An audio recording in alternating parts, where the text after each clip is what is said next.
दोस्तों ये मूवी एक फिशरमैन जॉन की है जो अपनी छोटी सी कश्ती पर मछली पकड़ने के लिए निकलता है। लेकिन थोड़ी ही दूर जाने के बाद इसके साथ कुछ अजीब हो जाता है। समंदर में हर तरफ धुंध फैल जाती है और दूर दूर तक उसे कुछ नजर नहीं आता। काफी वक्त तक वो इस धुंध में जिंदा रहने की कोशिश करता है और फिर दूर उसे एक कश्ती नजर आती है। हैरानी की बात यह थी कि इस कश्ती के अंदर कोई इंसान नजर नहीं आ रहा था और वो इसे चेक करना चाहता है। इसलिए वो अपनी कश्ती को एक रस्सी से इस बड़ी कश्ती के साथ बांधता है और अंदर चेक करने के लिए चला जाता है। वहां जाकर इसे ये देखकर हैरानी होती है कि कश्ती में कोई इंसान नहीं है। हालांकि वहां हर चीज़ बिल्कुल नॉर्मल थी, यहाँ तक कि खाना भी ताज़ा मौजूद था। इंसानों के होने के तमाम आसार तो थे लेकिन इंसान नहीं थे। अब जॉन कश्ती को स्टार्ट करने की कोशिश करता है लेकिन उसे पता चलता है कि कश्ती का इंजन खराब है। उसे हैरानी होती है कि इतनी बड़ी कश्ती और इतना बड़ा समंदर अकेली कैसे हो सकती है और दूरबीन लेकर आस पास इन्वेस्टिगेशन करने की कोशिश करता है। शायद इस कश्ती के बारे में कुछ पता चल सके, मालिक यहीं करीब में हो और छोटी कश्ती पर मछली पकड़ने गया हो। लेकिन धुंध इतनी ज़्यादा थी कि इसे कुछ नज़र नहीं आ रहा था। अब जॉन वापस कंट्रोल रूम के अंदर जाता है और वहाँ से रेडियो मैसेंजर ऑन करके हेडक्वार्टर में मैसेज देता है कि ये एक कश्ती यहाँ समंदर में फंसी हुई है। अगर कोई मुझे सुन रहा है तो बराए मेहरबानी मुझे जवाब दे दे। ये सब करने के बाद इसने फैसला कर लिया था कि वो अपनी कश्ती में ही वापस जाएगा और जैसे ही वो ऊपर आया तो ये देखकर हैरान रह गया कि इसकी कश्ती वहाँ से गायब हो चुकी थी। हालांकि इसने कश्ती को अच्छी तरह बांधा भी था। इसकी अपनी कश्ती को गायब होते ही एक और अजीब वाक़या इसके साथ ये हुआ कि यहाँ से सारी धुंध भी हट गई। आसमान बिल्कुल साफ हो गया। दोपहर का वक्त था। वो अब इसी कश्ती में वापस आ गया। अब चूंकि वो खुद इस कश्ती में फंस चुका था इसलिए वो नक्शे के ज़रिए अपना रास्ता ढूंढने की कोशिश करने लगा और ये पता लगाने की कोशिश करता रहा कि अब वो कहाँ पर मौजूद है और इसे अपने घर वापस जाने के लिए कौन सा रास्ता इख्तियार करना होगा। मसला ये भी था कि इस कश्ती का इंजन भी ख़राब था। अगर इसे अपनी जान बचानी थी तो किसी तरह अपनी कश्ती को चलाना था। वो अब इंजन ठीक करने की कोशिशों में लग जाता है। इसी कश्ती से टूल बॉक्स ढूंढता है और थोड़ी देर कोशिश के बाद वो इसके इंजन को ठीक करने में कामयाब हो जाता है।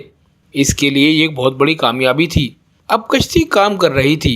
वो इस कश्ती को कहीं भी ले जा सकता था लेकिन मसला ये था कि रास्ता तो समझ आए। इसलिए वो अब कंट्रोल रूम से रब्ता करता है लेकिन कोई भी इसे जवाब नहीं देता। फिर बेचारा दोबारा ऊपर आ जाता है और ऊपर आते ही उसे वॉशरूम जाने की ज़रूरत पड़ जाती है। कोई देख तो रहा नहीं था। वो नीचे जाने की बजाय समंदर में ही काम करने का फैसला करता है लेकिन अचानक कोई उसे पीछे से धक्का दे देता है जिसकी वजह से वो गिर जाता है। वो पानी में भी डूब सकता था लेकिन रेलिंग को पकड़कर इसने बड़ी मुश्किल से अपनी जान बचाई। हवा का दबाव भी इतना तेज़ था कि वापस आना भी मुश्किल हो गया। अब वो तकरीबन गिर ही जाता लेकिन वो हिम्मत नहीं हारता और रेलिंग को पकड़े हुए ही कश्ती के अंदर वापस आ जाता है। इस सारे चक्कर में उसका काम नहीं हो पाया था इसलिए वो नीचे टॉयलेट में गया, जहाँ जाते ही किसी ने चुपके से इसका दरवाज़ा बंद कर दिया। इस चीज़ पर जॉन ने ज़्यादा तवज्जो नहीं दी क्योंकि उसे लगा था कि शायद हवा के दबाव की वजह से बंद हुआ है। लेकिन जैसे ही वो फारिग होकर पीछे मुड़ा तो दरवाज़ा लॉक था और वो भी बाहर से। अब वो इस दरवाजे को हर जगह से खोलने की कोशिश करता रहा। अपने बॉक्स से चाबी निकालकर खोलने की भी कोशिश करता है लेकिन वो कामयाब नहीं होता। इसका दिमाग ख़राब होता जा रहा था। उसे लगने लगा कि कोई जहाज़ में है जो इसके साथ एक गंदी खेल खेल रहा है और इसे टॉर्चर कर रहा है। वो ज़ोर ज़ोर से चिल्लाने लगा, प्लीज़ जो भी हो ये दरवाज़ा खोल दो। मैं यहाँ किसी चोरी के मकसद से नहीं आया था। मेरा यकीन करो, मैं तो सिर्फ चेक करने आया था। उसके इतना कुछ कहने के बावजूद भी किसी ने इसकी बात का कोई जवाब नहीं दिया। अब इसे जो भी करना था वो खुद ही करना था। वो यहाँ केबिन खोलता है तो एक चौंका देने वाली चीज़ उसे नज़र आई कि केबिन के अंदर खून लगा हुआ था। ये डरा देने वाली बात थी लेकिन वो इस पर ज़्यादा तवज्जो नहीं देता और वहाँ से कैंची निकाल कर दोबारा दरवाज़ा खोलने की कोशिश करता है लेकिन एक और बार नाकाम हो जाता है। अभी कश्ती भी लगातार चल रही थी और जॉन थक चुका था। अचानक इसे ऊपर एक खिड़की नज़र आती है। जिस खिड़की से निकलकर वो आसपास देखता है तो दूर इसे कार्गो शिप नज़र आती है। उसने देखा कि कार्गो शिप की सिमत बिल्कुल इसकी शिप की तरफ है। अगर कार्गो शिप यहाँ आई तो वो टकरा जाएगी तो इसकी शिप तबाह हो जाएगी और वो मर जाएगा। अपनी जान बचाने के लिए वो कार्गो शिप को सिग्नल देना चाहता था लेकिन कैसे दे, वो फंसा हुआ था। यहाँ अपनी शर्ट निकाल कर वो कार्गो शिप को सिग्नल देता है लेकिन कार्गो शिप का कोई इंसान इसे देख नहीं पाता। अब इसे किसी तरह अपनी जान बचानी थी, तो अपनी शिप को रोकना था, वरना कार्गो शिप इसे तबाह कर देती। इसी दौरान इसे खिड़की के ऊपर एक रस्सी नजर आती है और इसे ख्याल आता है कि वो इस रस्सी के जरिए शिप को रोक सकता है। वो रस्सी को बांधकर बाहर फेंकता है ताकि शिप रोक सके, लेकिन यहाँ इसके साथ बुरा हो जाता है। रस्सी इसके शिप के पंखे से फंस जाती है और बाथरूम के अंदर से रस्सी इसके गले में फंस जाती है।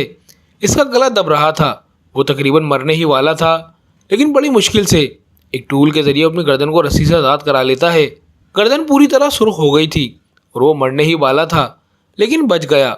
खैर, रस्सी के पंखे में फंसने की वजह से शिप तो रुक गई थी, लेकिन ये काफ़ी नहीं था। कार्गो शिप फिर भी इसकी शिप से टकरा जाती है, जिसकी वजह से इसकी शिप को बहुत बड़ा झटका लगता है और वो भी गिरकर बेहोश हो जाता है। उसके सर पर चोट भी आ गई थी। जब जॉन को होश आया तो उसने देखा कि अब बाथरूम में पानी भर रहा था और हैरानी की बात ये थी, ये समंदर का पानी नहीं था, बल्कि साफ पानी था। यानी कोई था जो इसे डराने और मारने की कोशिश कर रहा था। वो एक बार फिर इससे रिक्वेस्ट करता है, जो भी है मुझे छोड़ दो, लेकिन कोई इसकी सुन ही नहीं रहा था और इसे भूख और प्यास भी लगी हुई थी और इसकी ताकत भी कम हो चुकी थी। पानी पीने के लिए वो वॉशरूम का ही शावर इस्तेमाल करता है तो देखता है कि पानी ख़त्म हो चुका था। मजबूर होकर वो फर्श से पानी उठाकर पीने लगता है, लेकिन उसे पता चलता है कि अब ये पानी नमकीन था, यानी समंदर का पानी था। इसी तरह वो जान गया था कि इस कश्ती के अंदर कोई सुराख हो गया है, जिससे समंदर का पानी कश्ती के अंदर आ रहा है और अब जल्दी ही ये कश्ती डूब जाएगी। वो दोबारा कोशिश करता है दरवाज़ा खोलने की, लेकिन ऐसा लग रहा था कि किसी ने दरवाज़ा बाहर से बंद कर रखा है। रात भी हो चुकी थी और जब कश्ती के ऊपर का मंजर दिखाया जाता है तो पता चलता है कि इस कश्ती को कोई और चला रहा था, जो इनविजिबल है, नज़र नहीं आ रहा था। यकीनन वो कोई शैतानी मखलूक थी। पानी भर भर कर काफ़ी ऊपर आ चुका था और इसी सदमे में जॉन बेहोश हो गया। रात हुई तो समंदर में तूफान आ गया। तूफान की वजह से कश्ती को भी बहुत नुकसान पहुंचा और जॉन को भी चोटें आईं। सुबह जब इसकी आंख खुली तो पानी का लेवल इतना बढ़ चुका था कि सिर्फ इसका चेहरा ही बाहर था। अब तो उसने मान लिया था कि वो थोड़ी ही देर में मर जाएगा, लेकिन उसी वक्त उसे क्लिक की आवाज़ आई और जैसे ही इसने हैंडल घुमाया वो दरवाज़ा खुल गया। पानी के प्रेशर की वजह से दरवाज़ा टूटकर बाहर की तरफ गिर गया। इसी तरह जॉन को वहाँ से रिहाई मिल गई। सबसे पहले वो कश्ती के ऊपर जाता है और ताज़ा हवा में सांस लेता है, क्योंकि नीचे ऑक्सीजन का लेवल बहुत कम हो चुका था। अब वो जान गया था कि यहाँ जो कोई भी है वो इसे हर हाल में तकलीफ़ देना चाह रहा है और वो इससे ज़्यादा तकलीफ़ बर्दाश्त नहीं कर सकता था। साथ ही नीचे कश्ती में पानी भर रहा था। वो जानता था कि ये कश्ती किसी भी वक्त डूब सकती है। उसने फैसला कर लिया था कि वो यहाँ नहीं रहेगा, इसलिए इसके दिमाग में एक आइडिया आया। वो इसी जहाज़ से एयरबैग्स लेता है और नीचे जो बाथरूम का दरवाज़ा टूटा हुआ था, इसे लेकर इन तमाम चीज़ों को आपस में बांध कर अपने लिए एक छोटी सी राव बना लेता है, ताकि वो इसके ज़रिए यहाँ से भाग सके। लेकिन कुछ और चीज़ों की भी ज़रूरत थी और सोचता है कि तमाम चीज़ों का इंतज़ाम कैसे किया जाए। वो राव बनाता है और तमाम चीज़ों का इंतज़ाम भी इसी बड़ी कश्ती के सामान से करता है। यहाँ तक कि खाने पीने की चीज़ें भी वो यहीं से लेता है और फिर कश्ती से उतर जाता है। आखिरकार अब वो अपनी राफ्ट में आ गया था। वो चलाते चलाते बहुत मेहनत से आहिस्ता आहिस्ता आगे जा रहा था और बड़ी कश्ती के सामने ही खड़ी थी। घंटे गुजर जाते हैं, वो ज़्यादा सफ़र तय नहीं कर पाता और देखता है कि वो कश्ती भी वैसी की वैसी ही खड़ी है। इसके बारे में उसे लग रहा था कि वो 5 से 10 मिनट में डूब जाएगी। अगर वो अब तक पानी में नहीं डूबी तो इसका मतलब ये है कि वो नहीं डूबेगी। यही सोचते हुए इसके दिमाग में ख्याल आता है कि क्यों ना जाकर इस कश्ती के लीकेज सिस्टम को ठीक कर दूं। इस तरह मैं भी आराम से इस कश्ती में सफ़र कर पाऊंगा। ये सोचते हुए कश्ती पर वापस आता है। सबसे पहले कश्ती की लीकेज ठीक करता है और फिर एक पंप बनाता है, जिससे बहुत आसानी से कश्ती में मौजूद तमाम समंदरी पानी बाहर निकाल देता है। लीकेज ख़त्म करने और पानी निकालने के बाद इस कश्ती में जितनी भी परेशानियाँ थीं वो सब ठीक कर देता है और कश्ती को बाहर से भी रिपेयर कर देता है, ताकि आगे कोई मसला ना हो सफ़र में। ये सब कुछ करने के बाद वो दोबारा रेडियो के ज़रिए मदद मांगने की कोशिश करता है, लेकिन इस बार भी उसे कोई जवाब नहीं मिला। तो बेख्तियार वो इस कश्ती के ऊपर चढ़ जाता है।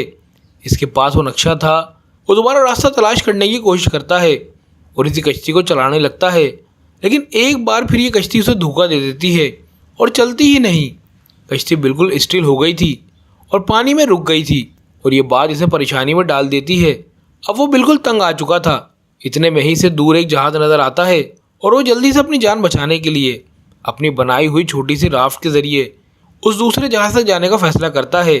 जैसे ही वो अपनी राफ्ट लेकर इस तरफ निकलता है तो ये कश्ती खुद ब खुद चलने लगती है और इतनी तेज़ी से उसका पीछा करने लगती है कि उसे लग रहा था कि ये कश्ती उसे कुचलकर हलाक कर देगी। वो अपनी रफ्तार बढ़ा देता है लेकिन कोई फ़ायदा नहीं होता, क्योंकि इस कश्ती ने अपनी रफ्तार बहुत ज़्यादा तेज़ कर ली थी और इससे पहले कि कश्ती से टकरा जाती वो अपनी राफ्ट से छलांग लगा देता है और तैरते हुए दूसरी तरफ जाने का फैसला करता है। लेकिन इतने में वो दूसरी शिप जा चुकी थी और ये देखकर वो समझ गया कि इस कश्ती पर कुछ तो ऐसा है जो इसे अपने से दूर नहीं जाने दे रहा। उसने सोच लिया था कि चाहे वो पानी में मर जाएगा लेकिन इस कश्ती में नहीं जाएगा।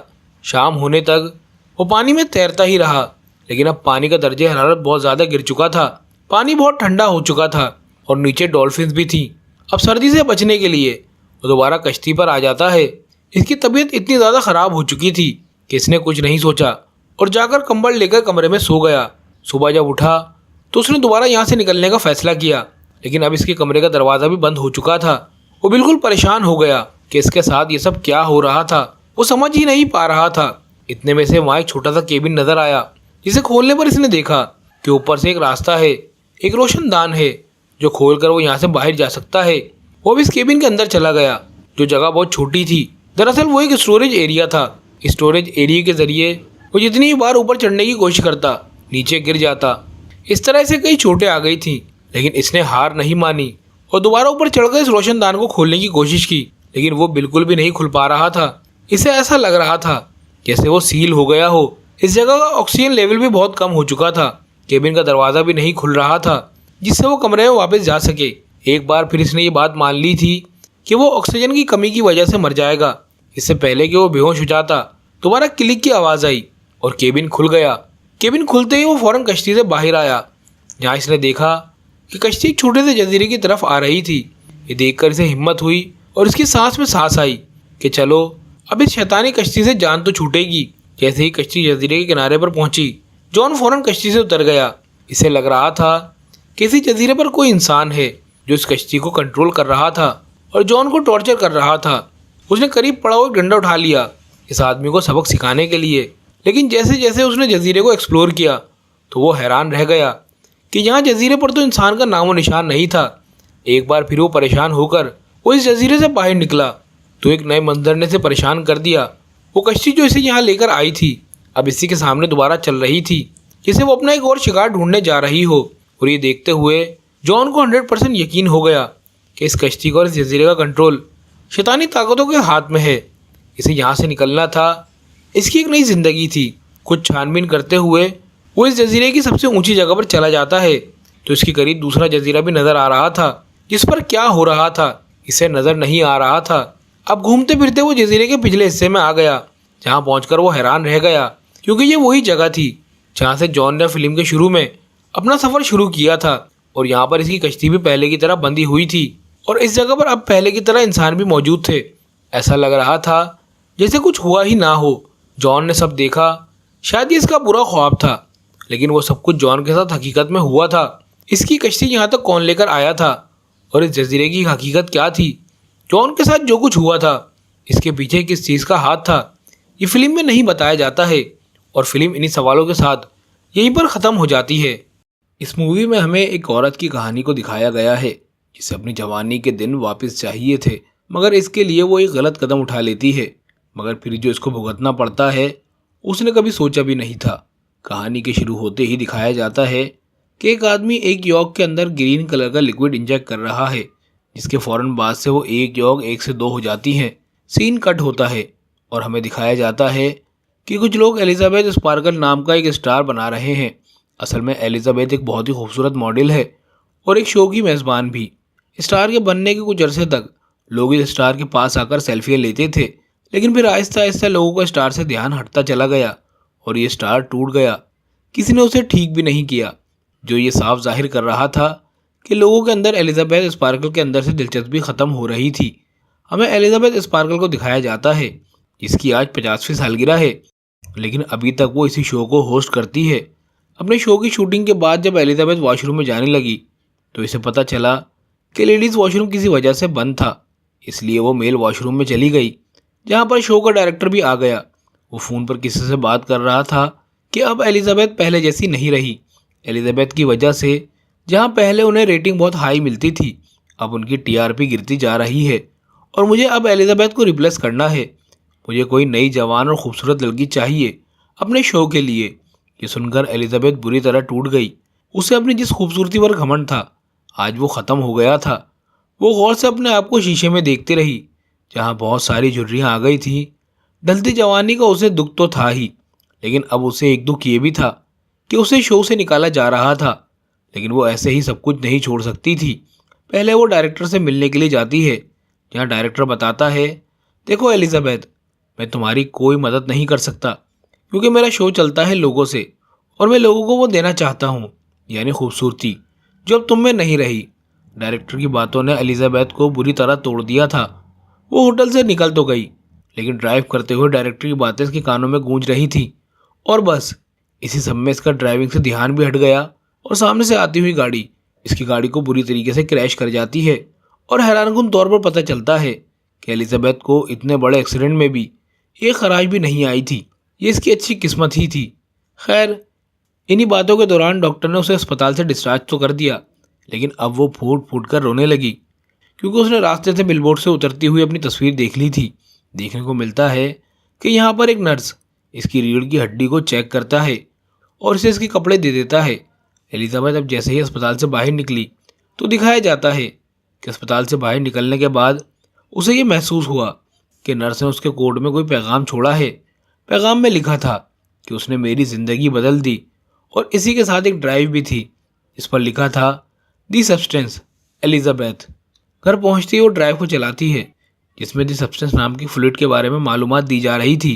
ये एक जादुई मादा था जो किसी भी बूढ़े इंसान को उसका एक नया और जवान वर्जन दे सकता था। इस फ्लूइड को एक ख़ास फ्लूइड के साथ मिलाना ज़रूरी था, जो दोनों वर्जन यानी पुरानी और नई बॉडी को एक साथ जोड़े रखने का काम करता था। यह अमल इतना आसान नहीं था, लेकिन बहुत ज़्यादा मुश्किल भी नहीं था। जो इंसान इस सब्सटेंस को इस्तेमाल करता, उसके लिए ज़रूरी था कि हर 7 दिन में अपने दोनों वर्जन को एक्टिवेट करे और नई वर्जन यानी जवान बॉडी को मुस्तहकम रखने के लिए रोज़ाना एक ख़ास इंजेक्शन लगाना होता, जो इस नई बॉडी की रीढ़ की हड्डी से निकाला जाता था। यानी एक बॉडी एक्टिवेट रहती तो दूसरा वर्जन यानी दूसरी बॉडी बेहोश रहती। एलिजाबेथ को शुरू में ये सब झूठ लगा।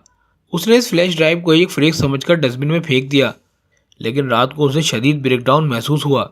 अपने घर पर लगी जवानी की तस्वीरों से बेचैन करने लगी और तब उसने जुनून में आकर इस नंबर पर मैसेज कर दिया और उसने कहा कि मुझे वो सब्सटेंस ऑर्डर करना है।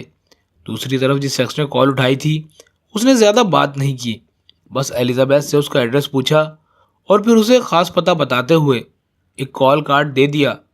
अगली सुबह दिखाया जाता है कि एलिजाबेथ अखबार पढ़ रही थी, जहां उसे एक इश्तिहार नज़र आया जो इसी कंपनी ने लगाया था।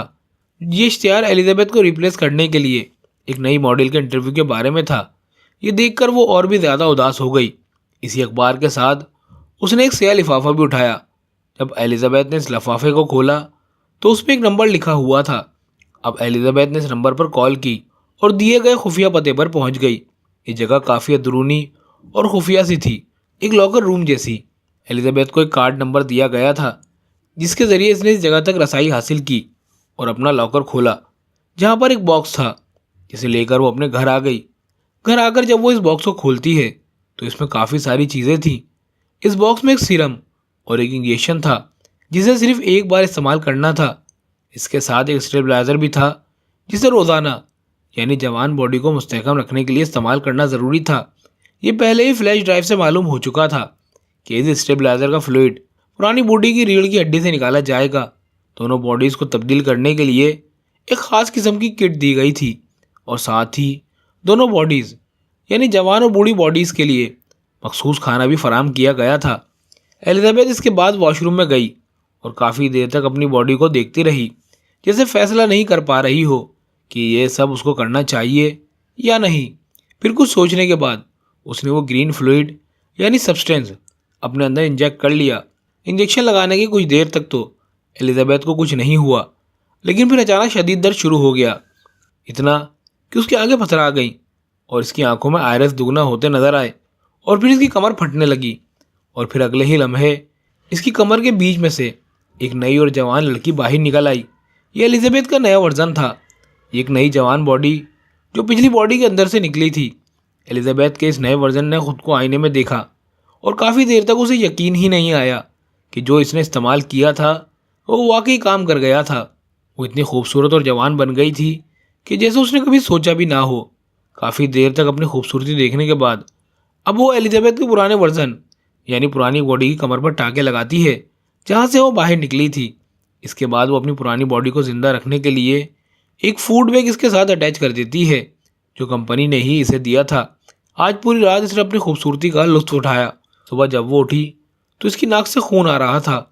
ये देखकर वो परेशान हो गई, लेकिन उसे याद आया कि इसे एक एक्टिवेटर भी दिया गया था और इसे बताया गया था कि हर रोज़ नई बॉडी यानी जवान बॉडी को एक्टिवेट रखने के लिए पुरानी बॉडी की रीढ़ की हड्डी से सब्सटेंस निकाल कर अपने अंदर इंजेक्ट करना है।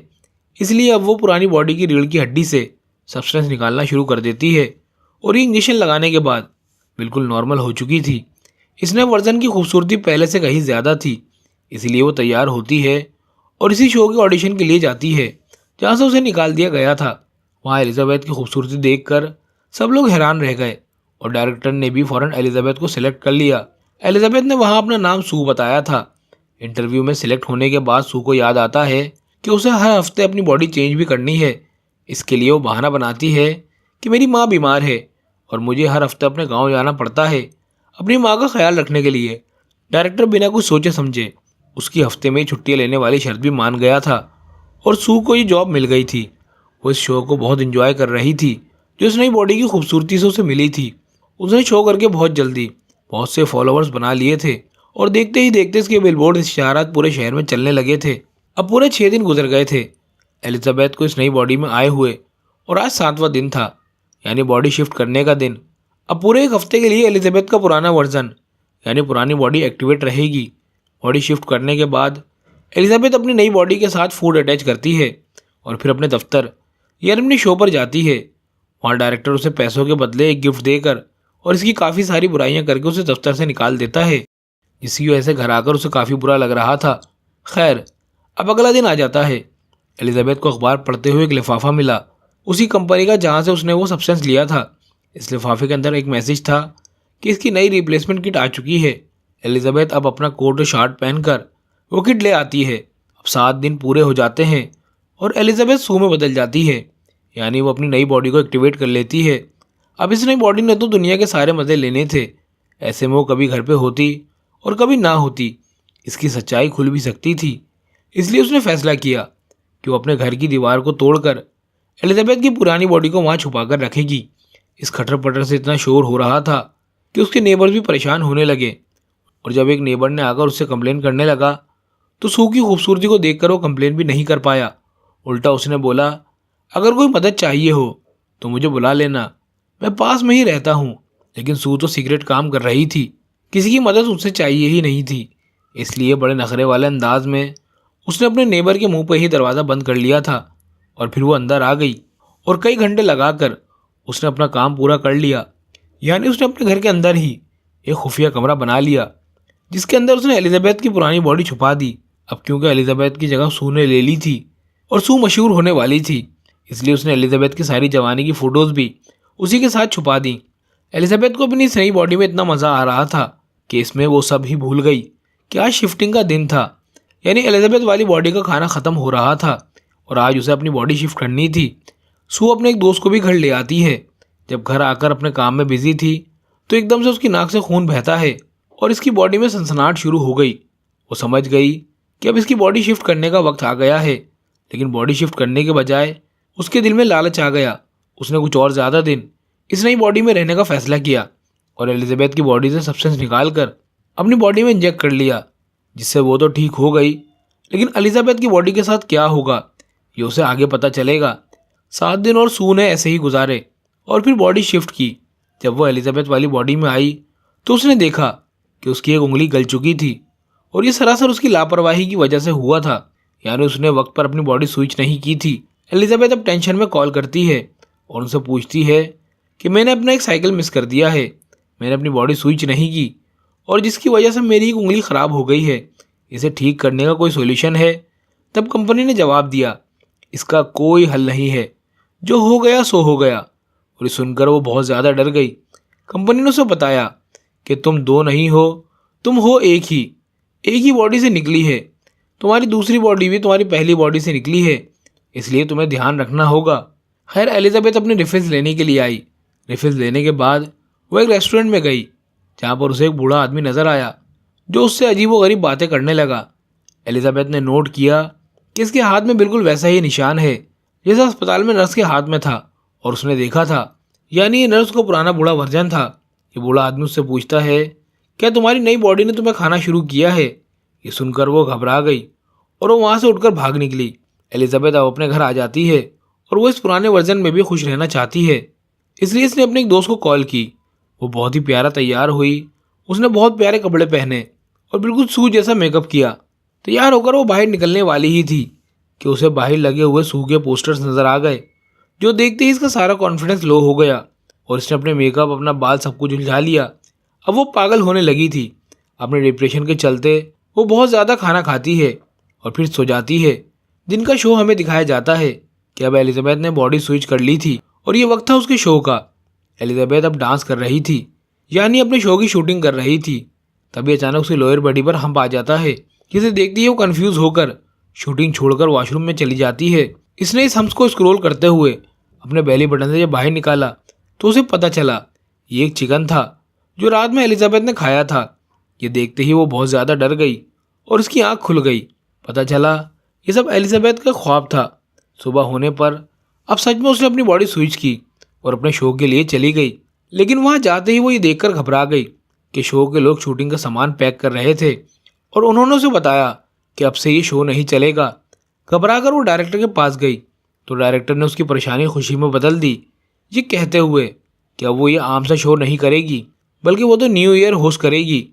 ये सुनते ही उसकी खुशी का कोई ठिकाना ही नहीं रहा और उसने बगैर कुछ सोचे समझे हाँ कर दी। हालांकि न्यू ईयर वो दिन था जब उसे अपनी बॉडी स्विच करके एलिजाबेथ की बॉडी में जाना था। इस चीज़ की परवाह ना करते हुए अब सू काफ़ी दिन तक अपने इस नई वर्जन, अपनी इस नई बॉडी में ही रहती है और इसे एक्टिवेट करने के लिए एलिजाबेथ यानी अपनी पुरानी बॉडी से स्टेबलाइजर निकाल कर अपनी बॉडी में इंजेक्ट करती है, जिसका असर एलिजाबेथ की पुरानी बॉडी पर हो रहा था।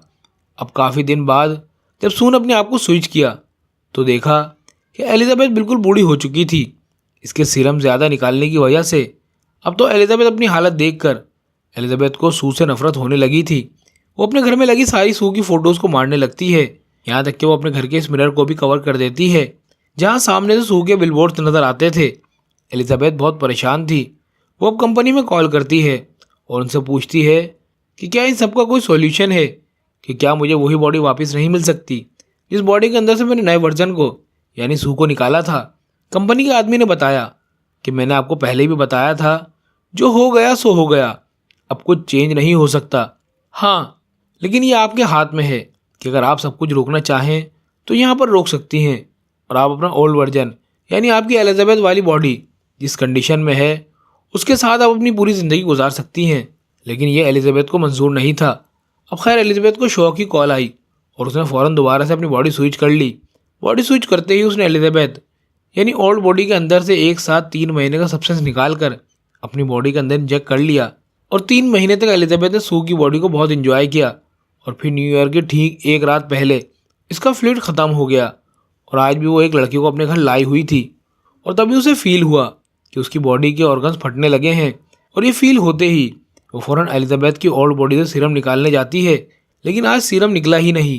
ये देखकर वो फिर से बहुत ज़्यादा घबरा गई और इसलिए कंपनी में कॉल की कि एलिजाबेथ की ओल्ड बॉडी से सीरम नहीं निकल रहा है, अब क्या करना चाहिए मुझे। तब कंपनी वाले उसे बताते हैं कि अगर इस बॉडी से सीरम नहीं निकल रहा इसका मतलब आपने सारा सीरम यूज़ कर लिया है और अब आपको नए सीरम बनाने तक इंतज़ार करना पड़ेगा। तब तक आप अपनी बॉडी स्विच कर लें। सू की हालत कॉल के बाद बहुत ज़्यादा ख़राब हो चली थी। वो अब कुछ भी सोचे समझे बगैर अपनी बॉडी को स्विच करने लगती है और स्विचिंग की सारी आवाज़ें वो लड़का भी कमरे से सुन रहा था। उसे भी कुछ अजीब गड़बड़ महसूस हुई, जिसे इन्वेस्टिगेट करने के लिए वो वॉशरूम में आया। लेकिन इस बूढ़ी अजीब सी एलिजाबेथ ने फ़ौरन वॉशरूम लॉक कर लिया, इससे पहले कि लड़का उसके इस भयानक रूप को देख पाता। देखने को मिलता है कि वो बहुत ज़्यादा बूढ़ी हो चुकी थी और साथ ही साथ गंजी भी हो गई थी। उससे चलना फिरना सब मुश्किल हो रहा था। एलिजाबेथ अब बहुत ज़्यादा घबरा चुकी थी।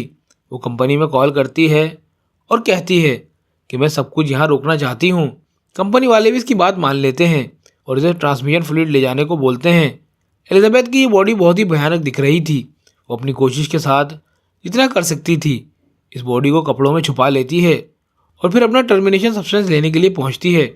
टर्मिनेशन सब्सटेंस लेने के बाद वो इसको सू की बॉडी पे लगाने वाली थी, तो तभी उसे कंपनी के मैनेजर की बात याद आई कि अगर तुमने एक मरतबा टर्मिनेशन इंजेक्ट कर लिया तो फिर जिस बॉडी में इस वक्त तुम हो हमेशा वैसे ही रह जाओगी। ये सोचते ही उसने सीरम इंजेक्ट नहीं किया। उसने शीशे में अपनी बॉडी को देखा और उसे सू पे बहुत गुस्सा आने लगा, क्योंकि ये सब कुछ सू की वजह से हुआ था। उससे में उसने सू में सीरम इंजेक्ट कर लिया, लेकिन अभी उसने आधा ही सीरम इंजेक्ट किया था कि उसे ख्याल आया कि अभी तो उसे बहुत बड़ा शो होस्ट करना है और आने वाले दिनों में उसे अवार्ड भी मिलने वाला है। उसे वो अवार्ड भी लेना था, उसे अपनी तारीफ़ें सुननी थी जैसे पहले लोग उसकी किया करते थे। इस लालच में उसने आधा सीरम इंजेक्ट किया, बाकी सू को इंजेक्ट नहीं किया और फिर वो सू को उठाने लगी। काफ़ी देर उसे जगाने की कोशिश के बाद जब सू नहीं जागती है तो वो बॉडी स्विच करने का सोचती है, लेकिन जब बॉडी स्विच भी नहीं हुई तब एलिजाबेथ ने अपनी रीढ़ की हड्डी से एक्टिवेट निकाल कर सू को लगा दिया और सू एक्टिवेट हो गई। यानी एक वक्त में एलिजाबेथ के दोनों वर्जन एक्टिवेट हो गए थे। एक्टिवेट होते ही जब सू ने ये देखा कि एलिजाबेथ उसे टर्मिनेट करने वाली थी तो उसे बहुत गुस्सा आया। उसने अपने गुस्से में एलिजाबेथ को इतना मारा कि आखिर इसका सर क्रैश हो गया और वो मर गई। एलिजाबेथ को मारने के बाद उसे एहसास हुआ था कि उसने बहुत गलत किया है। अब तो उसे एक्टिवेट सब्सटेंस भी नहीं मिलने वाला था। खैर, अब वो यहाँ से सब कुछ साफ करती है और अपने न्यू ईयर प्रोग्राम के लिए चली जाती है। जहाँ जाते ही क्राउड ने बहुत खुशी से उसका वेलकम किया। उसे ये सब कुछ बहुत अच्छा लग रहा था, लेकिन तभी अचानक उसे अपनी बॉडी में कुछ अजीब महसूस होने लगा। इसकी नाक से खून आने लगा और वो घबराकर वॉशरूम में आ गई। उसने जैसे ही मुंह खोला तो उसके 2 दांत टूटकर गिर गए। उसने मुंह खोलकर जैसे ही अपने 2 दांतों को और टच किया तो वो भी टूटकर गिर गए और तब उसे एहसास हुआ कि असली एलिजाबेथ के मरने की वजह से इसकी बॉडी खोखली हो गई है।